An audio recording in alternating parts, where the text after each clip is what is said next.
A woman always remembers the night she stops being loved in private and starts being lied to in public. At 8:17 on the night of her 32nd birthday, Naomi Carter stood alone in the candlelit dining room of the Manhattan penthouse she had once believed was the proof of every prayer she had whispered in the dark. The city glowed beyond the floor-to-ceiling windows, all gold and glass and cold ambition, while a small vanilla cake sat untouched at the center of the table, its buttercream roses beginning to soften beneath the heat of the candles. She had set the table herself, though they could have paid someone else to do it.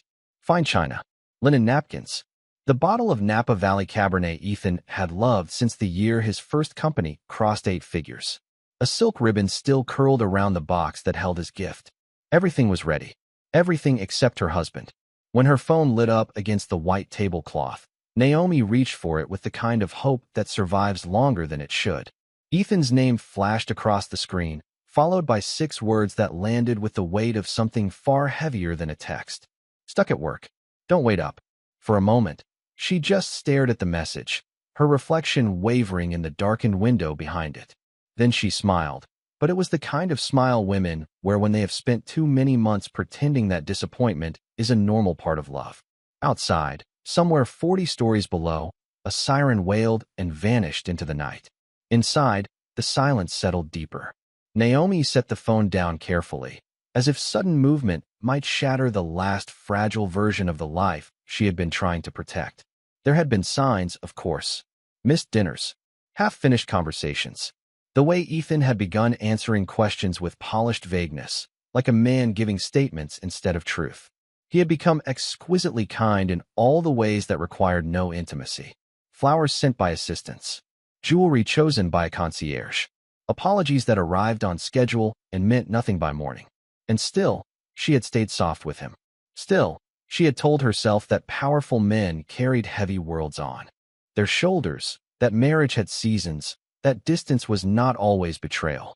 She walked to the window and wrapped one arm around herself, her black satin dress catching the amber light from the chandelier overhead.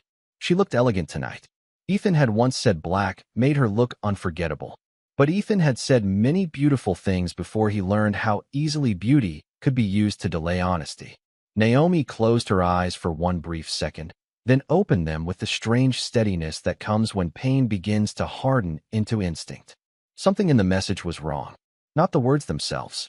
Ethan had used them before.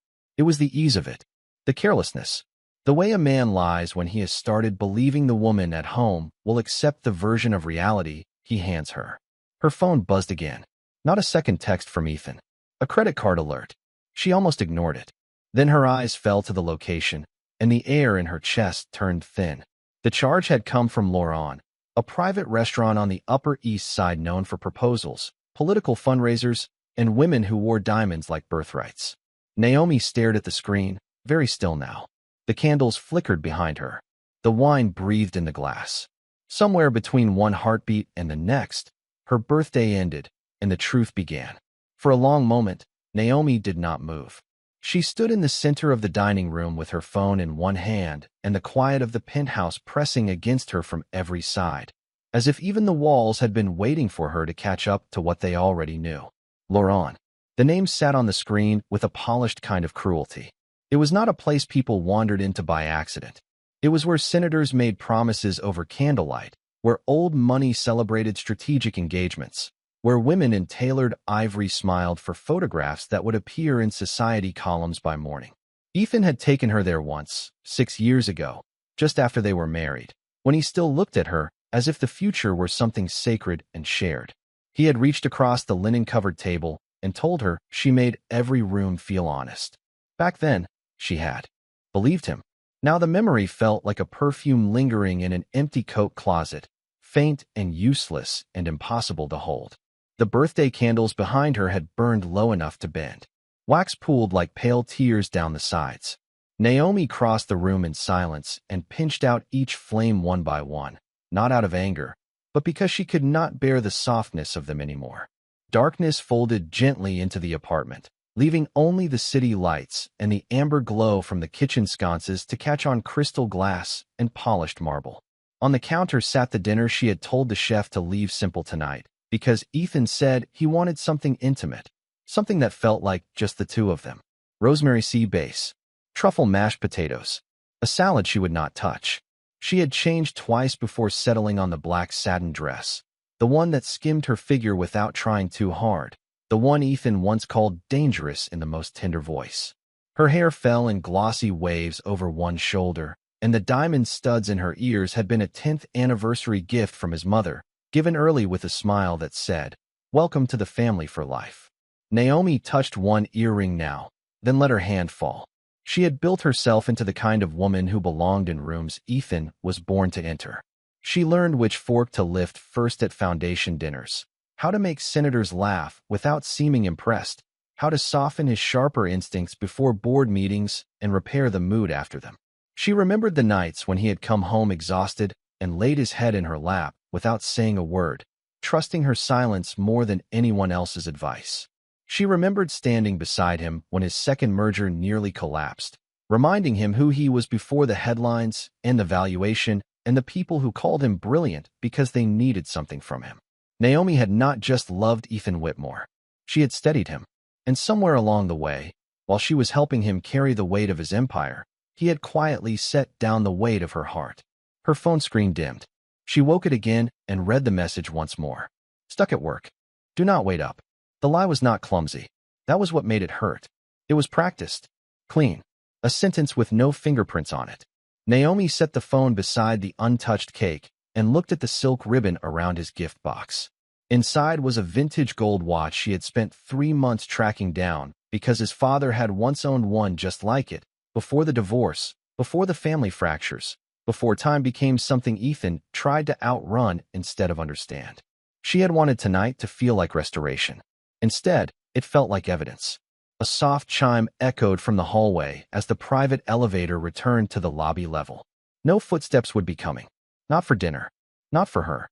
Naomi lifted her clutch from the console table, slipped her phone inside, and reached for her coat with a calm so complete it almost frightened her. Whatever waited at Lauren, she would not meet it as a woman abandoned at her own table. She would meet it standing up. The elevator dropped in utter silence, smooth as a held breath, while Naomi stood beneath the mirrored ceiling with one hand wrapped around her clutch and the other resting lightly at her side, as if stillness itself were the only luxury she had left. In the reflection above, she looked composed enough to fool anyone. Her shoulders were straight. Her chin was level. The black wool coat draped cleanly over her satin dress, and the soft gold lights overhead caught the deep brown of her skin like polished bronze. She looked like a woman on her way to a dinner reservation, not a wife following the thin silver trail of a lie. But beneath that stillness, memory moved. Not loudly, not chaotically, just enough to make the ride feel longer than 40 floors. Naomi remembered another elevator years ago, smaller, slower, inside the downtown office Ethan had rented when Whitmore Capital was still a promise instead of an empire. Back then, she had been the one carrying takeout in paper bags and extra phone chargers, and the kind of faith that does not yet know what it will cost. Ethan had been brilliant even then. All sharp suits on a budget and relentless blue eyes and a mind that seemed permanently 3 moves ahead of everyone else in the room.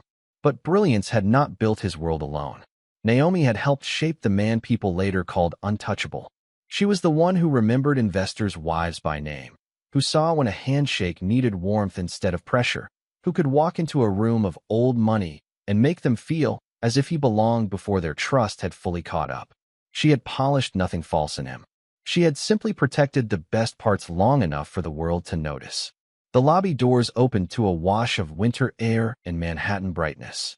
The doorman stepped forward at once, but Naomi gave him a small, gracious shake of the head before he could call the driver.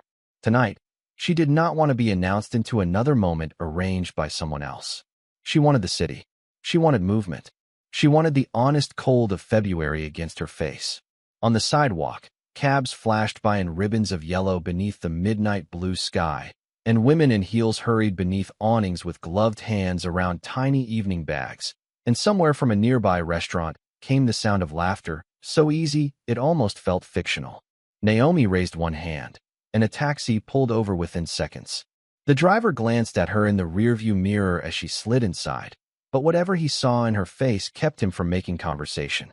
"Laurent," she said, her voice low and perfectly clear. The cab eased into traffic, and the city unfolded around her in panes of light and shadow. Storefront glass, red brake lights, the pale gold windows of pre-war buildings stacked like stories behind velvet curtains. Naomi looked down at her phone one more time, not because she doubted what she had seen, but because some part of the human heart always checks again before it agrees to break. No follow-up message. No missed call. No attempt at tenderness. Ethan had lied and then gone quiet, which was its own kind of confession. She thought of the first years of their marriage, when silence between them had felt rich, intimate, alive with mutual knowing. Now it felt curated, managed, the silence of a man who had outsourced guilt to convenience. The taxi slowed at a red light on Lexington, and Naomi's gaze caught on a jewelry display glowing behind spotless glass. A diamond ring rested alone on dark velvet beneath a spotlight, bright and deliberate and impossibly cold. For one strange second, she thought of her own wedding band upstairs on the bathroom counter, where she had taken it off earlier to apply hand cream and forgotten to slip it back on. The absence of it had barely registered then. Now it felt like an omen too elegant to ignore.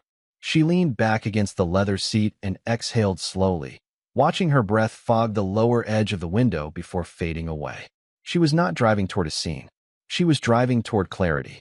There was power in naming things correctly, and tonight whatever waited behind Laurent's camellit glass would finally have a name.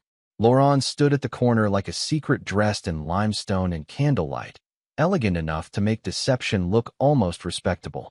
The taxi eased to the curb beneath the restaurant's bronze awning, and Naomi sat still for one final second before reaching for the door handle, as if some wiser version of herself might still tap gently at the glass and ask her to turn back.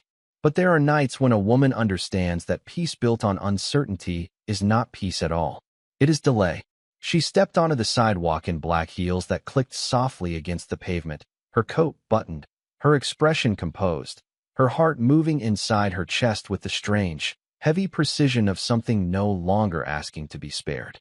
The doorman opened the entrance before she reached it, greeting her with the polished warmth reserved for wealth and beauty and names that mattered. Naomi gave him a small nod and walked in. Warmth folded around her at once, carrying the scent of roses, butter, expensive wine, and quiet arrangements made by people accustomed to getting exactly what they wanted. Laurent was dim in the flattering way only very expensive places could afford to be, all crystal sconces and mirrored walls and white tablecloths glowing under amber light. A pianist played somewhere deeper inside the room, soft enough not to interrupt ambition, just enough to make every conversation sound more important than it was. Naomi removed her gloves slowly, her eyes adjusting as the maitre d' approached with a smile that lingered for half a beat too long. The way people smile when they recognize a face from charity galas and business magazines. "Mrs. Whitmore," he said, visibly surprised. "Good evening." Naomi returned the smile with perfect grace. "Good evening. I am meeting someone." It was not entirely untrue. He offered to guide her, but she declined with such quiet certainty that he stepped aside without another word. She moved farther into the room, each step measured, each breath steady, the satin hem of her dress whispering against her knees beneath her coat. Then she saw him. Ethan sat near the back beneath a cascade of white orchids, his profile turned slightly toward the woman across from him, one elbow resting on the table, the candlelight catching the line of his jaw and the silver at his cuff. He looked relaxed, more than relaxed. He looked present in a way Naomi had not seen in months. Attentive, warm, almost young again. It was the ease of him that struck first, more than the betrayal itself. He was not burdened. He was not stuck anywhere. He was exactly where he wanted to be. Across from him sat a woman Naomi had seen only once before in a photograph from a museum fundraiser, Charlotte Sinclair, daughter of a real estate dynasty and fixture of the kind of social pages that still used words like heiress without irony. She was wearing ivory, not bridal, but close enough to suggest a woman who already pictured herself framed by flashbulbs and flowers. Her blonde hair fell in smooth waves over one shoulder, and she laughed with one hand lightly resting beside a champagne flute, the cut of her ring finger bare for the moment, expectant. Naomi stopped just beyond the edge of the mirrored column and watched through a veil of candlelight and polished reflections, hidden in plain sight by the architecture of luxury. Ethan said something she could not hear. Charlotte smiled in that practiced, luminous way women smile when they are used to being chosen. Then he reached into the inside pocket of his jacket. Time did not freeze. It sharpened. Naomi saw the small velvet box before Charlotte did. Saw the exact instant Ethan opened it. Saw the white diamond catch the light with merciless brilliance. At a nearby table, someone gasped softly with delighted surprise. Charlotte's hand rose to her mouth. Ethan stood. The room's music continued, but everything inside Naomi became soundless. Charlotte extended her left hand over the linen tablecloth, trembling with a joy that was almost obscene in its innocence. Ethan slid the ring onto her finger with a tenderness so clean and public it felt rehearsed by heaven and betrayed by hell. A ripple of applause rose from the surrounding tables, discreet but unmistakable. Then Charlotte stood, and Ethan lifted his glass, his expression calm, proud, utterly sure of himself. "To my fiancée," he said, his voice low but clear enough to travel through crystal and candlelight and cut straight through the center of Naomi's life. And in that elegant, glowing room, on the night she had set a birthday table for two, Naomi finally saw the full shape of the lie. For one suspended second, Naomi remained where she was, half-shadowed by the mirrored column, the applause around Ethan and Charlotte landing in soft, civilized waves that somehow made the humiliation feel even crueler. No one in the room knew they were applauding the collapse of a marriage. No one knew that less than an hour earlier, a woman had lit birthday candles in a penthouse across town and still believed her husband might walk through the door with an apology, a smile, and some polished excuse about traffic or investors or the kind of urgent businessmen like Ethan always wrapped around their failures.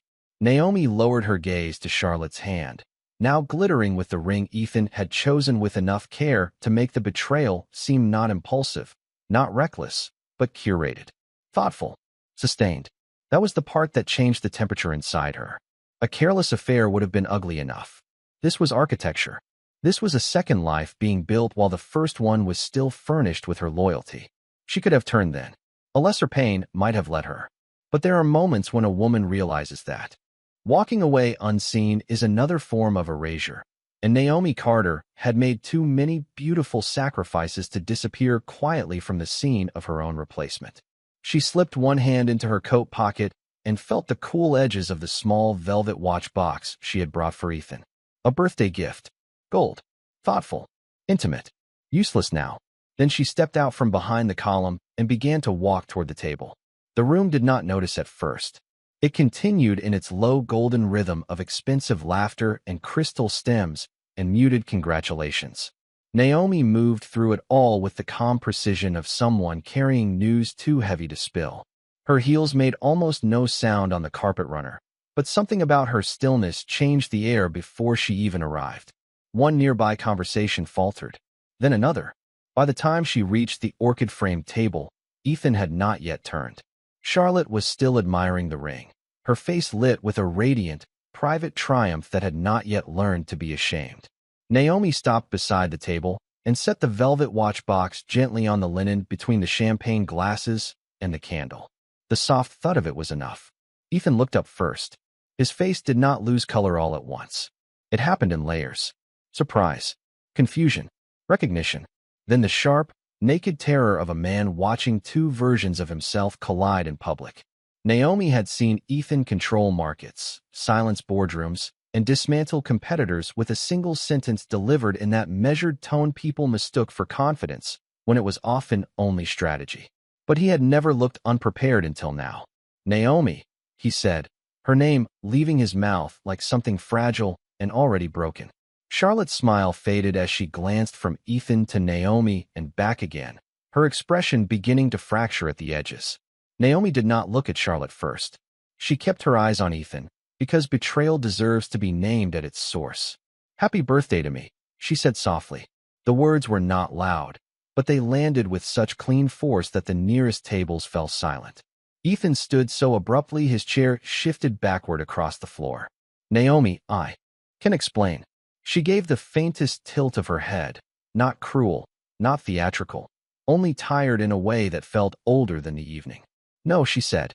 "You can finally stop." Then, at last, she turned to Charlotte, whose hand had slowly curled inward, as if hiding the ring might undo what the room had already witnessed. Naomi's gaze was steady, elegant, devastatingly composed. "Congratulations," she said. "It takes a very special kind of woman to accept a proposal from someone else's husband." Charlotte blinked, the meaning finding her a half-second before the blood left her face.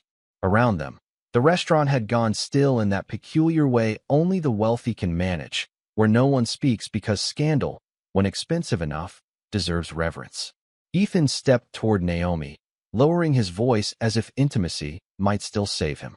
"Please do not do this here." Naomi looked at him then, fully, and whatever he saw in her eyes made him stop. "Here," she repeated quietly. That single word carried the entire room in it. The orchids, the ring, the lie, the public toast, the text message still glowing in her clutch like a witness. Naomi reached up and slipped off the diamond earrings Ethan's mother had given her, then placed them beside the unopened watch box with unbearable care. "I wore these because I thought I still belonged to your family," she said. "I see now I was only helping you look respectable while you rehearsed your next life." Ethan's jaw tightened, but he said nothing. For once in his beautifully managed world, silence did not protect him. It exposed him. Naomi did not raise her voice. She did not need to. The room had already arranged itself around the gravity of what had happened, every white tablecloth and crystal glass suddenly serving as witness rather than decoration. Ethan stood across from her in the same navy suit he had worn the night he accepted an industry award and thanked her from the podium for being his compass, his calm, his home. Naomi remembered that speech because she had believed it. She remembered the cameras, the applause, the way he had found her hand under the table afterward and squeezed it twice, the private signal that used to mean "I see you." Now he could barely meet her eyes. Charlotte remained standing too, her champagne glow drained into something brittle and uncertain, one hand still lifted near her chest, as though she no longer knew what to do with the diamond blazing on her finger. Naomi looked at Ethan for one last moment, then slipped her wedding ring slowly from her left hand. It came off with unsettling ease. For months she had felt it grow looser, though she had blamed the winter air, the travel, the stress. Now the truth seemed almost cruelly practical. Some things stop fitting long before we admit they are gone. She placed the ring on top of the velvet box and the earrings, 3 small circles of gold and diamond lying under candlelight like artifacts from a life that had ended before midnight. A murmur moved through the room and then disappeared. Ethan's voice returned first, lower now, sharpened by panic. "Naomi, please. Let us go home and talk." Home. The word nearly made her smile. Not because it was funny, but because it revealed how little he understood the scale of what he had destroyed. Home was not a penthouse. It was not the Italian marble in the foyer or the custom wine wall or the art they bought in Aspen because a curator said it would appreciate in value. Home had been every unseen thing she built inside those rooms. The warmth, the grace, the feeling that behind Ethan Whitmore's polished ambition lived a man still worthy of trust. That home was already gone. Naomi drew a slow breath and let her gaze drift across the table, the orchids, the untouched dessert plate, the second glass of champagne. There was no rage left in her now, only clarity, cold and bright as cut crystal. "You do not get to lie to me on my birthday, propose to another woman across the city, and then ask me to protect your comfort with a private conversation," she said. Her tone was calm, but each word landed with the clean certainty of a door closing.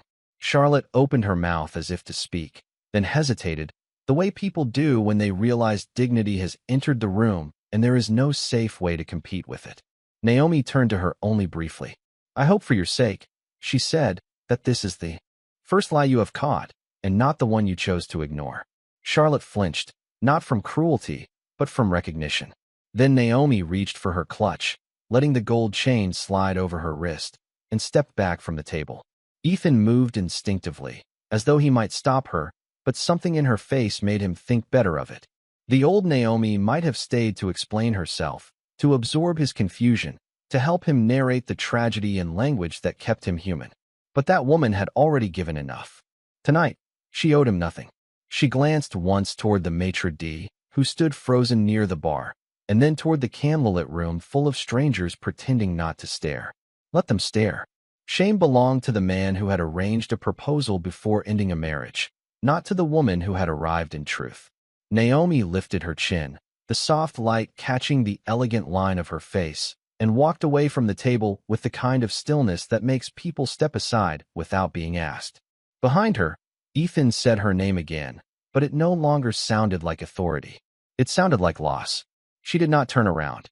By the time the cold night air touched her skin outside Lauren, the tears still had not come. Some pain is too refined for spectacle. It does not collapse in public. It waits until the door closes, the heels come off, the city quiets, and a woman realizes she survived the exact moment that was meant to break her. The taxi ride back to the penthouse felt longer than the ride there, though Manhattan had not changed in the span of 40 minutes.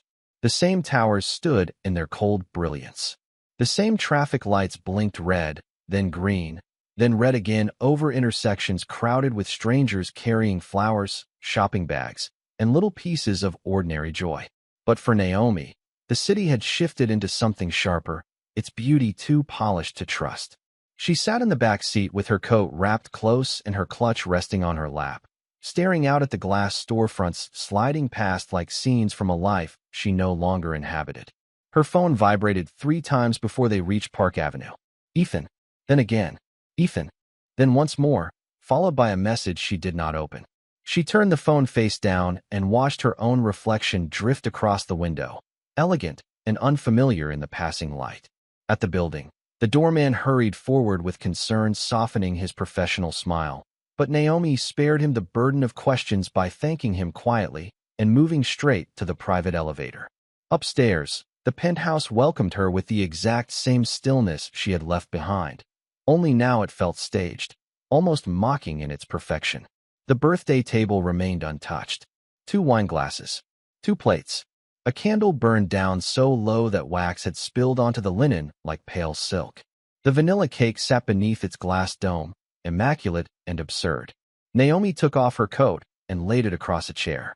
Then she stood in the center of the dining room and looked at the life she had prepared with such care. The table was beautiful. She had made beauty her specialty in this marriage, not the decorative kind, but the deeper kind that turns a man's ambition into warmth, his success into sanctuary, his home into something alive. She had done it so well that even she had mistaken atmosphere for love. Her phone buzzed again. This time she picked it up. 6 missed calls. 3 messages. Naomi, answer me. This is not what you think. Please let me explain before you do anything drastic. She read the words once and felt something inside her go very still. Before you do anything drastic. As if the real emergency were not the proposal, not the lie, not the public humiliation arranged under candlelight, but the possibility that she might finally respond with proportionate clarity. She set the phone down without replying and walked slowly to the bedroom. Ethan's side of the closet was immaculate, every suit lined in shades of navy and charcoal, every shirt arranged by color, every pair of shoes polished into obedience. Naomi looked at the shelves and realized how often she had mistaken order for integrity. On the dresser stood the silver-framed photograph from their 5th anniversary in Napa. Ethan in a cream dinner jacket, Naomi in deep red silk, both of them smiling into a sunset. The color of old promises. She picked up the frame, studied it for one silent breath, then turned it face down. That was all. No shattering glass. No dramatic collapse. Just the quiet reversal of an image that had stopped telling the truth. In the bathroom, she washed her face with slow, careful movements, removing the soft glamour of the evening as if peeling away the last fragile layer of performance. When she looked up, the woman in the mirror was bare and composed, and carrying a sorrow too precise for tears. At least, not yet. Those would come later, perhaps at dawn, perhaps never in the way people expected. Naomi had never been a woman who unraveled loudly. Her pain went inward first. It organized itself. It took notes. She changed out of the black satin dress and folded it neatly across the bench at the foot of the bed. Then she opened the top drawer of her desk in the sitting room and took out a slim leather folder where she kept important documents: her passport, personal accounts, property records, contact information for the attorney she had once recommended to a friend leaving a bad marriage. Naomi sat down, the city glowing beyond the windows like 1,000 eyes refusing to blink, and opened the folder to the first blank page. The pen in her hand felt unusually steady. Sometimes the deepest heartbreak does not leave a woman shattered. Sometimes it leaves her exact. By sunrise, the penthouse no longer felt like a home Naomi was leaving. It felt like a stage after the audience had gone, beautiful in structure, empty in meaning, full of objects that had memorized her grace without ever protecting it. She had not slept. The city turned from black glass to pearl gray beyond the windows while she sat at her desk in a cream silk robe, the leather folder open beside her, a legal pad filling with neat, deliberate handwriting. Accounts in her name. Assets acquired before marriage.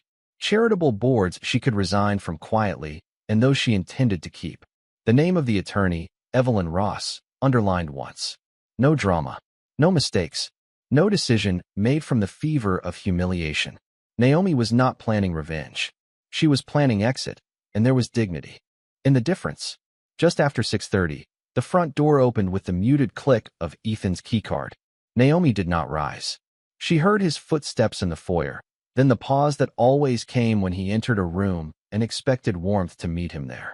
It never did. Not this morning. When he stepped into the sitting room, he looked like a man who had been awake all night wearing the same expensive suit. Only now the confidence had gone out of it. His tie was loosened. His hair, usually immaculate, showed the marks of restless hands. But it was his face that struck her most. Not because he looked devastated. He did. But because he also looked shocked that devastation had reached him at all. "Naomi," he said, his voice low and frayed at the edges.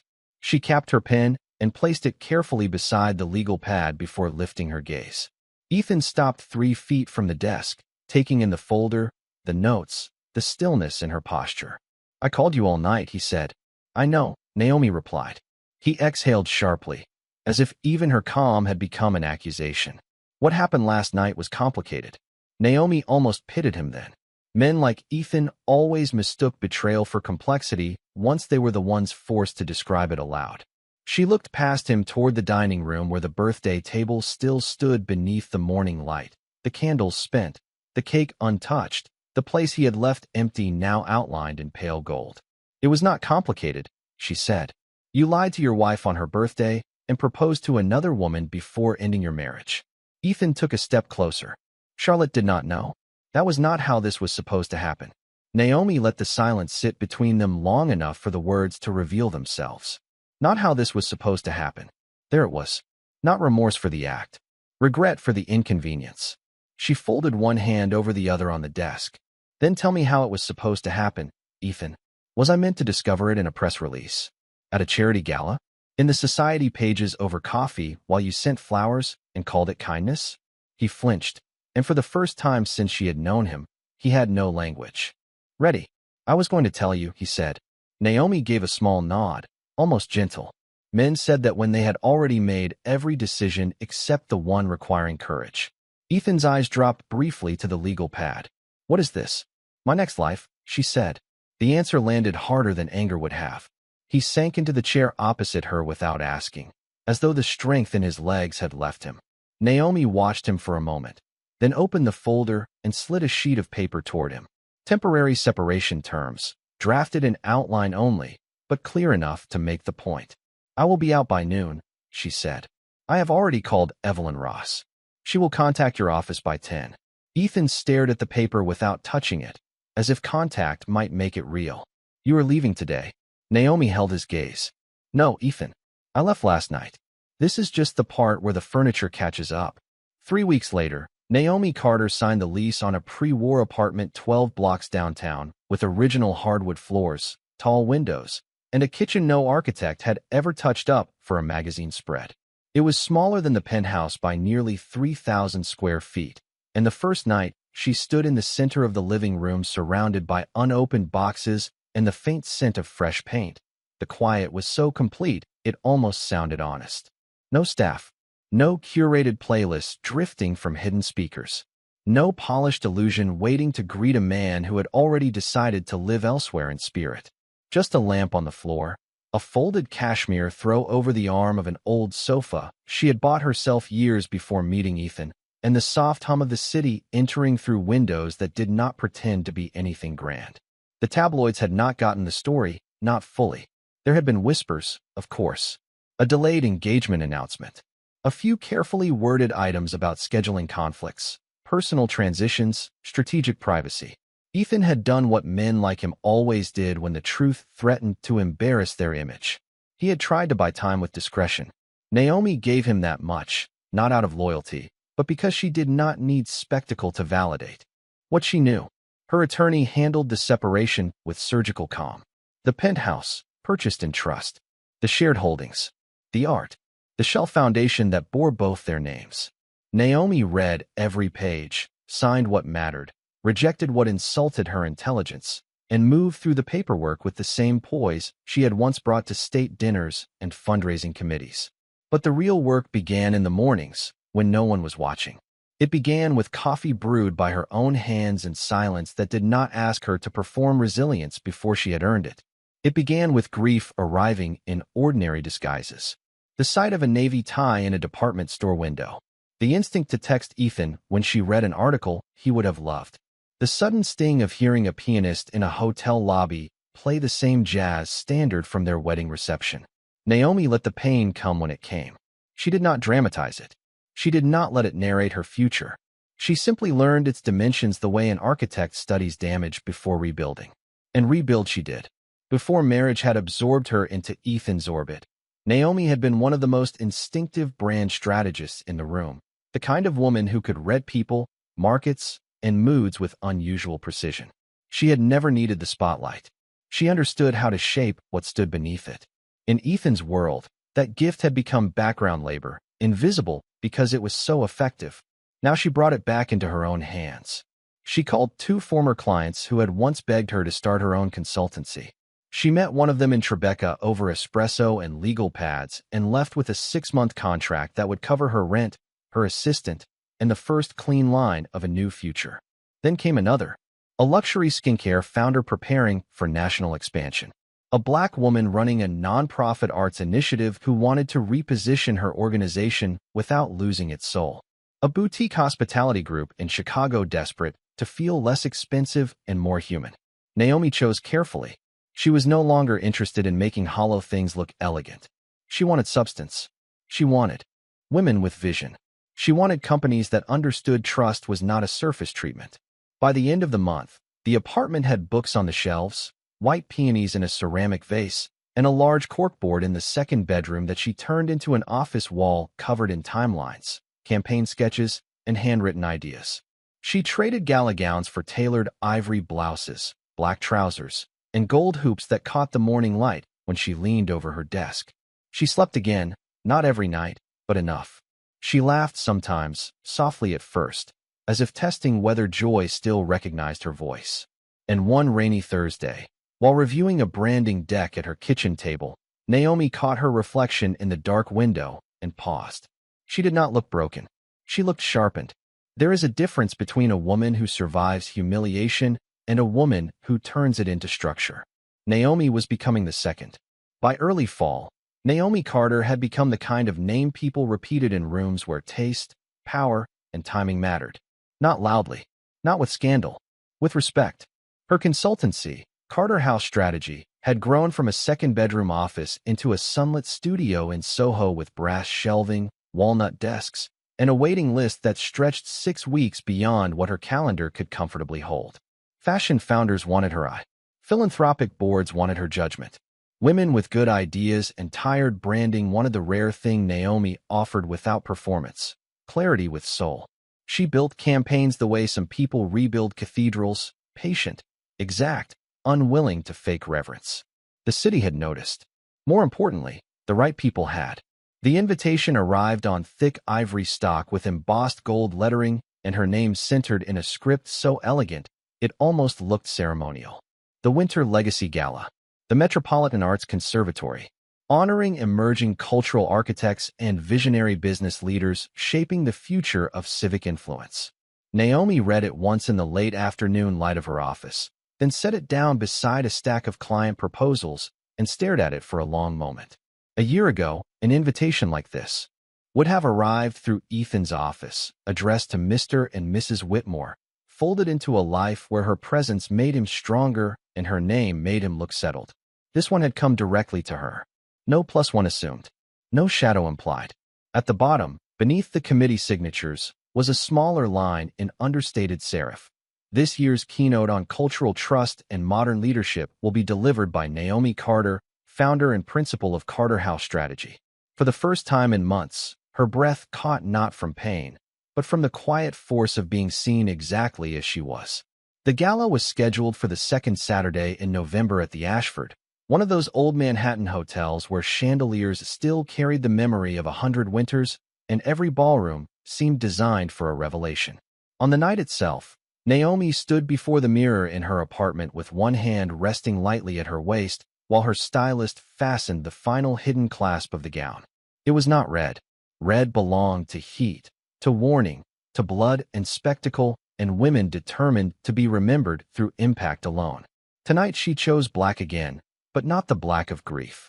This was a black silk column gown with a sculpted neckline and a low back as graceful as a sentence spoken without haste. It did not ask for attention. It commanded stillness. Her hair was swept into a polished twist that revealed gold earrings shaped like small crescents, and on her wrist she wore a vintage cuff she had bought herself after signing the lease on her first office. No wedding ring. No inherited diamonds. No symbols borrowed from someone else's family. Every piece belonged to her. When her car pulled beneath the Ashford's awning, camera flashes already sparked against the early evening air, catching pearls, cashmere, and polished black sedans in sharp white bursts. Naomi stepped out slowly, her heels touching the red carpet with quiet certainty, and the mood at the entrance shifted almost instantly. Heads turned. A journalist from Architectural Digest said her name before the publicist beside him did. A museum trustee crossed the marble steps to greet her with both hands. 2. Young founders Naomi had mentored through a grant initiative straightened visibly when they saw her, smiling in that unmistakable way women do when one of their own has walked all the way through fire and returned carrying light. Naomi did not rush. She moved through the lobby beneath crystal chandeliers and towering arrangements of winter branches dusted in white orchids, accepting warm greetings, brief congratulations, and the kind of admiration that no longer felt accidental. Then, just beyond the ballroom doors, she caught sight of the event program displayed on an easel wrapped in gold silk ribbon. There were names she expected: senators, collectors, a media couple known for buying influence in tuxedos and heels. And there, halfway down the host committee list under major corporate sponsorship, was the name Whitmore Capital. Naomi looked at the letters for one calm, perfect second. So Ethan would be here after all. Somewhere beyond the orchestra's soft tuning and the rustle of silk entering the room, the past had already taken its seat. But this time, Naomi would not be arriving as someone's wife. She would be the woman the entire evening had been built to hear. The ballroom doors opened on a flood of warm gold light and low orchestral music, and Naomi entered as if she had always belonged to this version of the night. The Ashford's grand ballroom shimmered beneath three-tiered chandeliers that cast soft fire across crystal, polished silver, and the satin shoulders of Manhattan's most carefully dressed power brokers. Waiters moved through the room, with trays of champagne balanced like ritual.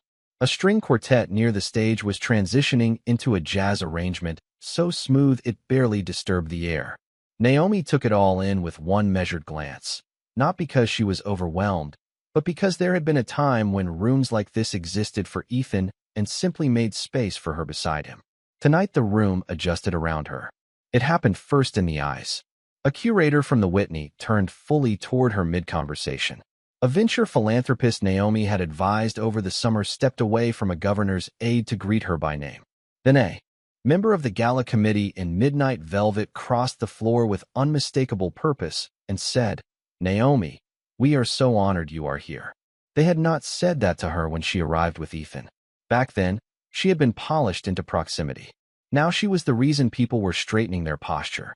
Across the ballroom, under the glow of sponsor signage and winter floral installations, Ethan Whitmore stood beside the vice chair of the conservatory with a champagne glass in one hand and the controlled expression of a man who had learned how to wear pressure without letting it wrinkle his suit. He looked older than he had a year ago, not in years, but in spirit. There was a restraint in him now that had nothing to do with maturity and everything to do with damage poorly hidden. His tuxedo was flawless. His smile was not. Naomi saw him before he saw her, and in that brief interval the universe gave her something rare and clean, perspective. This was the man who had once seemed larger than every room he entered, the man whose confidence could tilt conversations, markets, futures. Yet from this distance, beneath the same chandeliers that had once made him look invincible, Ethan appeared exactly what he was. A powerful man diminished by the absence of the one person who had made his power feel human. Then he turned. The change in his face was almost imperceptible to anyone who did not know him intimately. But Naomi had once known the emotional weather behind even his smallest silence. She saw the impact land in real time. His jaw tightened first, then his shoulders stilled. The glass in his hand lowered by half an inch. It was not simply that she looked beautiful, though she did in the severe, luminous way a woman does after rebuilding herself from the inside out.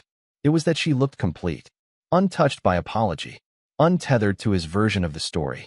The vice chair said something to Ethan that he did not answer. A moment later, another donor turned and followed his line of sight, then smiled with recognition. "Is that Naomi Carter?" she asked loudly enough for nearby guests to hear. "The strategist. I loved her piece in Civic Review. She is brilliant." And just like that, the room made its choice. Not cruelly, not theatrically, simply with the quiet instinct by which society always reorients itself around relevance. Naomi was no longer the woman people remembered from Ethan's arm. She was the woman they wanted at their table, on their panel, in their photograph, in their future. She moved deeper into the room, pausing to greet a museum trustee, then the founder of a literacy initiative she had recently helped reposition. A young reporter asked whether she believed cultural institutions could still earn public trust in a fractured era, and Naomi answered with such calm authority that two nearby executives stopped speaking to listen. She did not glance toward Ethan again. She did not need to. Presence is a language, and tonight hers was fluent. Still, he was there at the edge of her awareness, feeling what men often feel too late when they finally see the cost of their own carelessness. Not jealousy, loss. Not because another man stood beside her. There was none. Naomi had not replaced him with a performance of being chosen again. She had done something far more devastating. She had become undeniable on her own. When the ballroom manager approached and gently informed her that the program would begin in 12 minutes, Naomi inclined her head and thanked him. Then she turned toward the stage entrance framed in black drape and white orchids, while behind her Ethan Whitmore remained rooted to the spot, watching the woman he had once lied to on a birthday become the only truth in the room. When Naomi stepped onto the stage, the ballroom rose into a hush so complete it felt almost reverent. The chandeliers above her scattered light across a sea of black tuxedos, silk gowns, polished glass, and expectant faces, but she did not see a crowd the way she once might have. She saw attention. She saw consequence. She saw a room full of people who had come to hear a woman speak about trust, and she understood with quiet irony that no one in that ballroom had paid a greater price to learn its true value than she had. The MC introduced her with language that would have embarrassed the younger Naomi, words like visionary, architect, and transformative voice in modern civic culture. But tonight she accepted them without shrinking. Modesty had once been mistaken for virtue in rooms that benefited from women staying unclaimed by their own brilliance. Naomi crossed to the podium in the black silk gown she had chosen not to impress, but to remember herself in. She placed one hand lightly on the edge of the lectern and looked out beneath the warm glow of stage lights. Somewhere in the middle right section, Ethan sat motionless among trustees and sponsors, his face angled toward her with the focused stillness of a man who no longer had the luxury of misunderstanding what he had lost. Naomi began without notes. Her voice was low, clear, and beautifully measured, the kind of voice that made people lean in not because it demanded attention, but because it respected it. She spoke about institutions and image, about what happens when power becomes more invested in appearing trustworthy than in being worthy of trust. She spoke about the difference between branding and integrity, between admiration and credibility, between the version of ourselves we curate and the one that remains when no one is applauding. Her words were precise, but never cruel. Elegant, but never abstract. The room stayed with her completely. Even the waitstaff along the walls seemed to pause when she said, "The most dangerous lies are not always the loudest ones. Often they arrive polished, reasonable, beautifully timed, wrapped in language that asks for patience while it quietly rearranges your reality." A ripple passed through the ballroom then, subtle and collective, as if everyone had recognized the line as more than professional insight. Ethan certainly did. Naomi did not look at him, but she felt the truth reach him anyway. When she finished, the applause came first as a wave, then as something deeper. People stood, not all at once, one by one, then row by row, until the ballroom had become a field of rising respect. Naomi bowed her head once in gratitude and stepped away from the podium with the unhurried composure of a woman who had nothing left to prove. The rest of the evening moved around her in warm, glittering fragments. A state senator asked if she would advise on a public initiative. A museum director invited her to join an advisory council. A founder from Los Angeles requested a meeting before dessert had even been served. Naomi accepted what she wished, deferred what she did not, and smiled with the calm ease of someone no longer trying to deserve the room. It was near the end of the gala, just beyond midnight, when she finally slipped into the winter garden that opened off the ballroom's east side. It was quieter there, the air touched faintly by evergreen and the clean cold pressing softly against the tall glass walls. Manhattan shimmered beyond the panes in silver and gold. Naomi stood alone for only a moment before she heard footsteps behind her. She did not need to turn to know who it was.